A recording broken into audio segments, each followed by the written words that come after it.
Mohan Bagan super giants എന്തായാലും അറിഞ്ഞിട്ട പേര് തന്നെയാണ്. അമ്മാതിരി കളിയാണല്ലോ ഇവന്മാര്. ഓരോ മത്സരം കഴിയുന്തോറും വീണ്ടും വീണ്ടും ശക്തരായിക്കൊണ്ടിരിക്കുകയാണ് മോഹൻ ബഗാൻ. അവരെ ഈ ലീഗിൽ ആരടിച്ചിടും എന്നുള്ള ചോദ്യത്തിന് ഇതുവരെ നമുക്ക് ഉത്തരം കിട്ടിയിട്ടില്ല. ഈസ്റ്റ് ബംഗാളിനെ കുറിച്ച് നമ്മൾ കഴിഞ്ഞ ദിവസം സംസാരിച്ചല്ലേ, ചെറുതായിട്ടൊന്ന് അടി പതറിയിട്ടുണ്ടോ എന്നൊരു സംശയമുണ്ട്. എന്തായാലും ഇനി ഒരേ ഒരു രക്ഷ ഓവൻ കോഹ്ലി മാത്രം. ജോക്സ് അപ്പാർട്ട്, എന്തായാലും മോഹൻ ബഗാനിൽ നിന്ന് നമ്മൾ ഇതൊക്കെ തന്നെയാണ് എക്സ്പെക്ട് ചെയ്യുന്നത്. ഇതൊരു ഏർലി കിക്ക് ഓഫ് ആയിരുന്നു. അതുകൊണ്ട് തന്നെ നിങ്ങൾ ഈ മാച്ച് എങ്ങാനും മിസ് ചെയ്തിട്ടുണ്ടെങ്കിൽ ആ ഒരു ഫുൾ ടൈം സ്കോർ നോക്കുമ്പോൾ തന്നെ നിങ്ങൾക്ക് ഇവിടെ എന്താ സംഭവിച്ചതെന്ന് വളരെ ക്ലിയർ ആയിട്ട് ഊഹിച്ചെടുക്കാം. തറലി മോഹൻ ബഗാൻ ഒഡീഷനെ ഡോമിനേറ്റ് ചെയ്തു. 5-1 എന്ന സ്കോർ ലൈനിൽ അവർ വീണ്ടും ഒരു ജയം നേടി. അപ്പൊ എല്ലാ ദിവസത്തെയും പോലെ ഒട്ടും വൈകാതെ ഈ മത്സരത്തിൽ നിന്നും നമ്മൾ മനസ്സിലാക്കിയ 3 കാര്യങ്ങളിലേക്ക് കടക്കാം. ഈ ഒരു മത്സരത്തിൽ ഒഡീഷയുടെ ലൈനപ്പിലേക്ക് ടി.ജി. പുരുഷോത്തമൻ ഒരു ചെറിയ ചേഞ്ച് വരുത്തിയിരുന്നു. സേവിയർ ഗാമയ്ക്ക് ഏറ്റ പരിക്ക് മൂലം ലെഫ്റ്റ് ബാക്ക് സ്പോട്ടിൽ സൗരവ് ബൻവാലയാണ് കളിച്ചത്. സൗരവ് ബൻവാലനെ നമുക്കറിയാം, കഴിഞ്ഞ സീസണിൽ മോഹൻ ബഗാനിലൊക്കെ കളിച്ച പ്ലെയർ ആണ്. നാച്ചുറലി ഒരു സെന്റർ ബാക്കും ഒരു റൈറ്റ് ബാക്കും ആയിട്ട് ഓപ്പറേറ്റ് ചെയ്യുന്ന ഈ പ്ലെയർ ശരിക്കും ലെഫ്റ്റ് ബാക്കിൽ സ്റ്റാർട്ട് ചെയ്തത് ആക്ച്വലി ഇത്തിരി കൺഫ്യൂസിങ് ആയിരുന്നു. ആൻഡ് സത്യം പറയാലോ, സൗരവ് ബൻവാലയ്ക്ക് ഇതിലും വലിയൊരു ചാലഞ്ച് തന്റെ ആദ്യ മത്സരത്തിൽ ലഭിക്കാനില്ല. ആ വിങ്ങിൽ ലിസ്റ്റൺ ആണ് കളിച്ചത്. ആൻഡ് കളിയുടെ തുടക്കം മുതൽ ബൻവാല എത്ര നേരം ആ പിച്ചിൽ ഉണ്ടായിരുന്നോ അത്രയും നേരം ലിസ്റ്റൺ ആ 1-on-1 ബാറ്റിൽ വീണ്ടും വീണ്ടും വീണ്ടും ഡോമിനേറ്റ് ചെയ്തുകൊണ്ടിരുന്നു. നിങ്ങളൊന്ന് ആലോചിച്ച് നോക്കി, ഒരു പുതിയ ക്ലബിലേക്ക് വരികയാണ്, നേരിടാൻ പോകുന്നത് നിങ്ങളുടെ പഴയ ക്ലബിനെ. ആൻഡ് നിങ്ങൾ കളിക്കുന്നത് ഒരു അൺനാച്ചുറൽ പൊസിഷനിൽ, നിങ്ങളുടെ എതിരെ കളിക്കുന്നതോ ലിസ്റ്റൺ കൊളാസോ. ഇതിലും വലിയൊരു അവസ്ഥ വേറെ ആർക്കെങ്കിലും വരാനുണ്ടോ? ലിസ്റ്റൺ കളിയുടെ തുടക്കത്തിൽ പതിവ് പോലെ ഡിസ്റ്റൻസിൽ നിന്നും ഷോട്ടൊക്കെ അറ്റംപ്റ്റ് ചെയ്യാൻ ശ്രമിക്കുന്നുണ്ടായിരുന്നു. അതൊന്നും ടാർഗറ്റിന്റെ 7 അയലൊക്കത്ത് എത്തിയില്ലെന്ന് അറിഞ്ഞപ്പോൾ പുള്ളി നൈസായിട്ട് ആ റൂട്ട് 1 സ്ട്രാറ്റജി പ്രയോഗിച്ചു. അതായത് ആ പേസും ട്രിക്കറിയും കൊണ്ട് ഫുൾ ബാക്കിനെ മാക്സിമം ചാലഞ്ച് ചെയ്യുക. ആ ഒരു തീരുമാനം ശരിക്കും മോഹൻ ബഗാൻ നല്ലോണം വർക്ക് ചെയ്തു. കാരണം അവിടെ സൗരവ് ബൻവാല ലിസ്റ്റന്റെ പേസിനെയും ആ ഇൻസൈഡിലോട്ട് വരാനുള്ള ടെൻഡൻസിനെയൊക്കെ കണ്ടെയ്ൻ ചെയ്യാൻ വേണ്ടി ഒരുപാട് സ്ട്രഗിൾ ചെയ്തു. ജെയ്മി മക്ലാറൻ അടിച്ച 4 ഗോളുകളിൽ 2 എണ്ണത്തിലും ലിസ്റ്റന്റെ ഒരു പങ്കുണ്ടായിരുന്നു. അതിൽ ആ രണ്ടാമത്തെ അസിസ്റ്റ് ഇല്ലേ, അതിന്റെ റീപ്ലേ ഉണ്ടെങ്കിൽ നിങ്ങളൊന്ന് എടുത്ത് കണ്ടു നോക്ക്. ശരിക്കും ഒരു വിങ്ങർ എങ്ങനെയാണ് ആ ഒരു എക്സ്പ്ലോസീവ് നേച്ചർ ഉപയോഗിച്ച് ഒരു ഫുൾ ബാക്കിനെ ബീറ്റ് ചെയ്യണേ എന്നുള്ളതിന്റെ ഒരു പെർഫെക്റ്റ് എക്സാമ്പിൾ ആണത്. കറക്റ്റ് ആ പ്ലെയറിനെ ബീറ്റ് ചെയ്തു, ബും, ഒരു ക്രോസ്. മക്ലാറിന് ആ 6 യാർഡ് ബോക്സിൽ ഒരു ബോൾ കിട്ടിയ വലയിൽ എത്തിക്കുമെന്ന് നമുക്കറിയാം. കറക്റ്റ് ആയിട്ട് ഫിനിഷ് ചെയ്തു. എന്തായാലും ഒഡീഷയിലേക്ക് പോയതിനു ശേഷമുള്ള തന്റെ ആദ്യത്തെ മത്സരത്തിൽ തന്റെ പഴയ ടീമിനെ തന്നെ ഫേസ് ചെയ്ത ബൻവാലയ്ക്ക് ഇതൊരു അൺഫോർഗറ്റബിൾ എക്സ്പീരിയൻസ് തന്നെയായിരുന്നു. ലിസ്റ്റൺ കൊളാസോനെ പിന്നെ നമുക്ക് നല്ലോണം അറിയാം. ലിസ്റ്റൺ ആ ഒരു മോഡിലാണ് കളിക്കുന്നതെങ്കിൽ ഈ ലീഗിലെ അധികം ലെഫ്റ്റ് ബാക്കുകൾക്കൊന്നും ആ പ്ലെയറിനെ സ്റ്റോപ്പ് ചെയ്യാൻ പറ്റില്ല. അത്രയ്ക്ക് ക്വാളിറ്റി ഉള്ള ഒരു വിങ്ങറാണ്. Unfortunately for Odisha and Saurabh, അവരിന്ന് അതിന്റെ റിസീവിംഗ് എൻഡിലായിരുന്നു. അത് ആ സ്കോർ ലൈനിൽ തീർച്ചയായിട്ടും പ്രതിഫലിക്കുകയും ചെയ്തു. ഞാൻ നേരത്തെ പറഞ്ഞ പോലെ തന്നെ ഒഡീഷനെ സംബന്ധിച്ചിടത്തോളം ഈ ഒരു മത്സരം 5-1 തോറ്റ സ്ഥിതിക്ക് ഇതിൽ എന്തെങ്കിലുമൊക്കെ ഒരു പോസിറ്റീവ് ഉണ്ടോ എന്ന് ചോദിച്ചാൽ അത് കണ്ടുപിടിക്കാൻ കുറച്ച് ബുദ്ധിമുട്ടാണ്. പക്ഷേ റഹീം അലി ആദ്യം ഒഴിച്ച ആ ഗോളില്ലേ, ആ ഗോളില് വേണമെങ്കിൽ അവർക്കൊരു റേ ഓഫ് സൺഷൈൻ കണ്ടെത്താം. എനിക്കറിയാം റഹീം അലി ഒട്ടും കൺസിസ്റ്റന്റ് ആയിട്ടുള്ള ഒരു പ്ലെയർ അല്ല.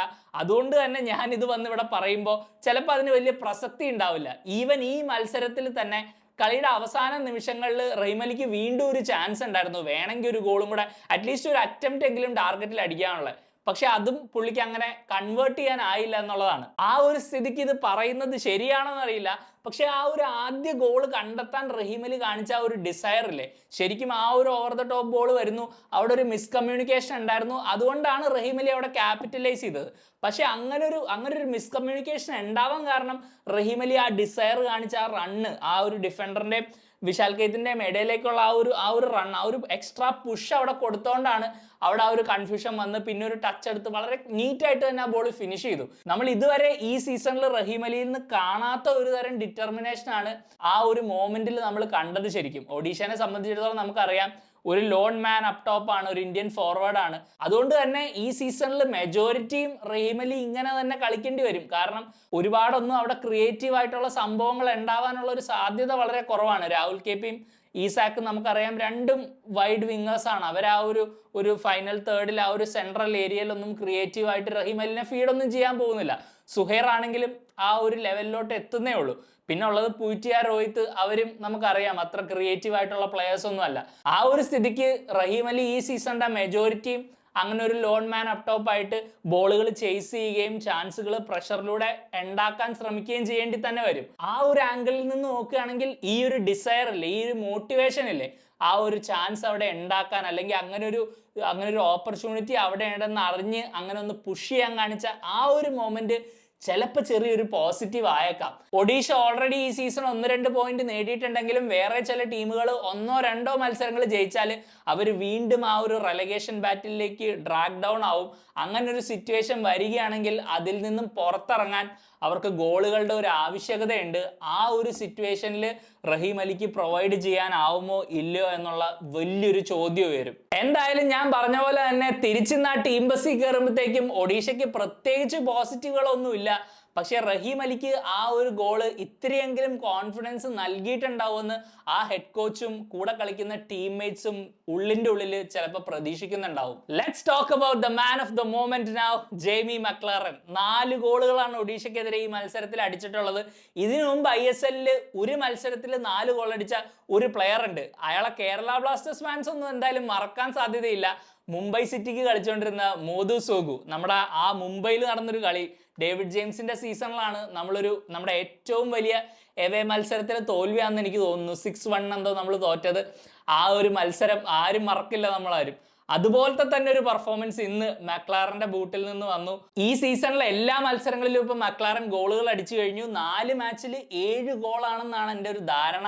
എന്തായാലും ഈ വർഷത്തെ ഗോൾഡൻ ബൂട്ട് ആരടിക്കും എന്നുള്ളതിന് ഒരു ഏർലി കാൻഡിഡേറ്റ് ആയിട്ട് ബാക്കിയുള്ള സ്ട്രൈക്കർമാരിൽ നിന്നെല്ലാം മുന്നോട്ട് മക്ലാറൻ പോയിക്കൊണ്ടിരിക്കുകയാണ്.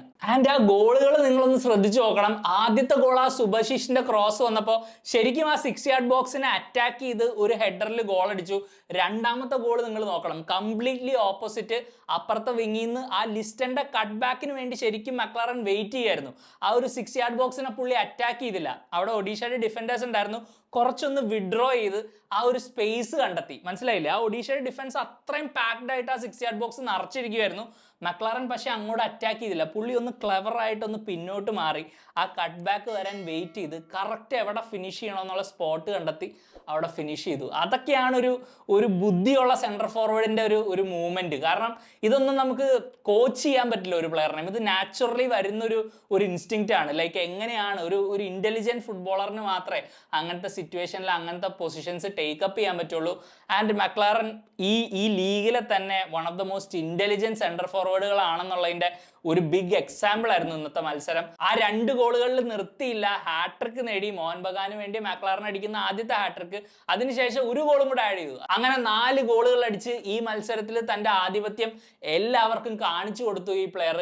ഇങ്ങനെ ഒരു സെൻട്രൽ ഫോർവേഡ് ഉള്ളപ്പോൾ എന്ത് പേടിക്കാനാണ്? ലൈക്ക് ഏത് ടീമിനെയും നിങ്ങൾക്ക് ഔട്ട് സ്കോർ ചെയ്യാം എന്നുള്ള ഒരു മെന്റാലിറ്റിയിലായിരിക്കും മോഹൻ ബഗാൻ കളിക്കുന്നത്. ആൻഡ് ലൊബേറയുടെ കീഴിലും കൂടെ വന്നപ്പോൾ ഇനി മക്ലാറന് ഒരുപാട് അവസരങ്ങൾ കിട്ടുമെന്നുള്ളതിൽ ഒരു സംശയവുമില്ല. ഗോൾ അടിക്കാൻ എല്ലാ മത്സരത്തിലും ഒരു 2-3 ചാൻസ് മിനിമം കിട്ടും. കാരണം അതാണ് അവരുടെ പ്ലേയിങ് സ്റ്റൈല്. ഇങ്ങനെ പോയി കഴിഞ്ഞാൽ ഈ സീസണിലെ എല്ലാ മത്സരത്തിലും പുള്ളി ഗോൾ അടിക്കാനുള്ള ഒരു സാധ്യത ഞാൻ കാണുന്നുണ്ട്. കാരണം ഇത്രയുള്ള മത്സരങ്ങളിൽ നിന്ന് അത് ഭയങ്കര എവിഡന്റ് ആണ്. ആരാണ് ഈ മക്ലാറിനെയും മോഹൻ ബഗാനെയും സ്റ്റോപ്പ് ചെയ്യാൻ കഴിവുള്ള ഒരു ടീം അല്ലെങ്കിൽ ഒരു കോച്ച് എന്ന് ഞാനിങ്ങനെ ആലോചിക്കുമ്പോൾ വീണ്ടും എൻ്റെ മനസ്സിലേക്ക് ഓവൻ കോയിലും ആ ഒരു ജംഷഡ്പൂർ FCയൊക്കെയാണ് വരുന്നത്. എന്തായാലും അവർക്കും നല്ല ബുദ്ധിമുട്ടായിരിക്കും. കാരണം ഈ ഒരു ടീം കളിക്കുന്ന ലെവല് നമുക്കറിയാം. ഇങ്ങനെ കളിക്കുന്ന ഒരു ടീമിനെ എങ്ങനെ സ്റ്റോപ്പ് ചെയ്യാനാണ് ബേസിക്കലി, അല്ലേ? ഇതൊക്കെ വെച്ച് നോക്കുമ്പോൾ നമ്മൾ കേരള ബ്ലാസ്റ്റേഴ്സ് മോഹൻ ബഗാനെ ആദ്യ മത്സരത്തിൽ നേരിട്ടത് നന്നായി. കാരണം ഓരോ മാച്ച് കഴിഞ്ഞ് വരുന്തോറും അവർ കൂടുതൽ റിഫൈൻഡും കൂടുതൽ ക്ലിനിക്കലും ആയിക്കൊണ്ടിരിക്കുകയാണ്. ഒരുപക്ഷെ കുറച്ച് ആഴ്ചകൾക്ക് ശേഷം നമ്മൾ അവരെ നേരിട്ടിരുന്നെങ്കിൽ ചിലപ്പോൾ ആ 2 ഗോളിൽ ആ റിസൾട്ട് ഒതുങ്ങില്ലായിരുന്നു. അമ്മാതിരി കളിയാണ് ഇവരിപ്പോൾ കളിച്ചുകൊണ്ടിരിക്കുന്നത്. ആൻഡ് എപ്പോഴത്തെയും പോലെ ആര് മോഹൻ ബഗാനെ തോപ്പിക്കും, ആരവരെ സ്റ്റോപ്പ് ചെയ്യും എന്നുള്ളത് തന്നെയാണ് ഈ ഒരു അൺസർട്ടൺ സീസണിലും ഏറ്റവും പ്രസക്തിയുള്ള ചോദ്യം. അപ്പൊ ഇതാണ് ഗൈസ്, ഈ മത്സരത്തിൽ നിന്നും, ഈ കംപ്ലീറ്റ് മോഹൻ ബഗാൻ ഡോമിനേഷനിൽ നിന്നും നമ്മൾ മനസ്സിലാക്കിയ 3 ഇമ്പോർട്ടൻറ്റ് കാര്യങ്ങൾ. ഈ മാച്ച് കണ്ട നിങ്ങളുടെ അഭിപ്രായങ്ങൾ തീർച്ചയായിട്ടും കമന്റ് ചെയ്യുക. നാളെ നമുക്ക് കേരള ബ്ലാസ്റ്റേഴ്സിന്റെ മത്സരമുണ്ട്. അതുപോലെ തന്നെ ഇന്ത്യയുടെ വിമൻസ് ടീം അവരുടെ AFC ഏഷ്യൻ കപ്പിലെ 2ാമത്തെ മത്സരം കളിക്കാൻ ഇറങ്ങുന്നുണ്ട് ജപ്പാനായിട്ട്.